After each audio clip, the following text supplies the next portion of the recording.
My name is Christian Castro, and I play the mouse here at Alabama Shakespeare Festival's Goodnight Moon. Our musical adaptation was taken from the book written by Margaret Wise Brown. One of the great things about our production is that we were able to take the book and bring it to life on stage as best as we could. So if you look on certain pages, a lot of our set mirrors what you see in the book. And if you look really closely, that's me right there, the mouse. In addition to playing the mouse, I was also co-choreographer and dance captain for this production, which means that I was involved in some of the staging of dances and scenes in the play. And my favorite musical number in our production is Bears with Chairs. I don't want to spoil the surprise for you guys, but we're able to really create some magic on stage and turn a simple game of musical chairs into a crazy salsa number, and it's a lot of fun. As for choreography and things like that, playing Papa Bear, we did Bears with Chairs, and I didn't go so far into bear research for Bears with Chairs because they say in the song, we're musical bears with musical chairs. The idea is that they're going to play a game of musical chairs, and the bears themselves are very, very musical. They love music, they love dancing, and during the choreography with Christian, it was really awesome because it's a salsa-inspired dance. So there were elements of salsa, there were elements of different types of movement, and in specific places, he let us come up with things that we wanted to do. So it felt really personal, and now every time we do it, we know the music well enough that we know how much time we have, and we can play with different things on different days. So we kind of, for me at least, it feels like I'm giving every audience a different show during that dance number, and it feels really cool. Okay, so I do a flip in the play, and it was really scary for me to learn how to do it.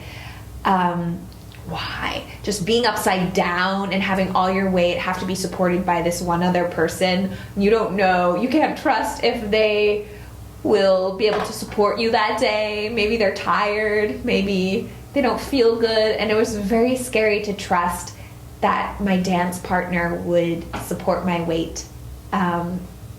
But in the end, we were able to do it, and it's really fun to do in the play now, and it's one of my favorite parts. So Rivka plays the cat, and myself as the dog. We do a swing dance, which during Hey Diddle Diddle, the first part, and that was a really amazing experience to work through. It's difficult. It's not the easiest type of move, I think, in the book. Basically what happens is that we go through this very basic sort of swing dance, and then I place my hand around her waist and flip her over my arm. So in the process, what we did was we practiced tucking her just a few times. So I held her around the waist, and I would pick her up and just hold her, and we'd put her back down, and pick her up and hold her and put her back down. And what basically happens is that I wrap around her waist, holding her, picking her up by her legs. As I throw her up, she sends her body weight around and counters and basically just moves over my arm and then lands on the ground and pops back up. So imagine just somebody balancing on your arm and flipping over it, doing like basically almost like a backflip over your arm. It took a lot of rehearsal, and shoes definitely changed it. I'm wearing these big paws, so I had to make sure that I could get my foot behind her heels so I could give her enough support, and then she had to make sure that she landed not on my paws so she didn't fall over. And then her shoes had heels on them, so we went through a couple processes of practicing in her regular shoes, in her bare feet, and it's really just like any art form. It's practicing, practicing, practicing, and eventually we got it, so it works out, and it's a safe thing.